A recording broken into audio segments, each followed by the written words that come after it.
Palladium against US dollar. This week has felt in value, and we will see after the price will reach at 104.41 resistance level. In the previous week, the price continued to fall down in value, and we can see the price will reach at first support level at 974. And then price bounced back up, but on the Friday, the price formed this breakout going below this support level, and it has started just between this resistance and the support here on the chart.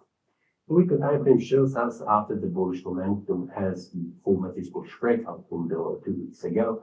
Continuing, I was expecting that the price will continue to rise in value, but we can see on the daily time frame the price formed a strong bearish breakout on a Friday, which is indicated further decline down, but we can see this week as well also the bearish candle.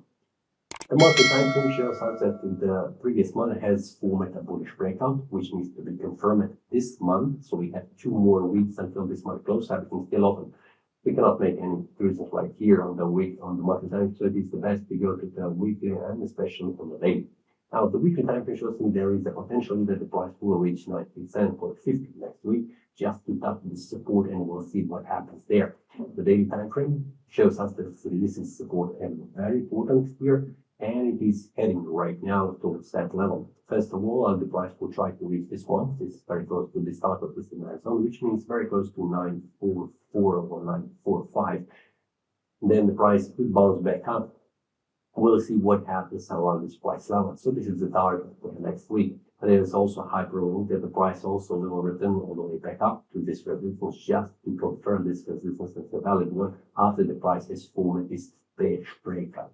If the price on a Monday returns above 974, this will be a failed bearish breakout, which will indicate further rise in value. So it is very important to see how the Monday will close. This is all for this week. See you next time, and happy trading. That is all from today's analysis. I hope you enjoyed. If you have any question, feel free to leave a comment. If you like the analysis, click the like button and subscribe. See you next time and a happy trading.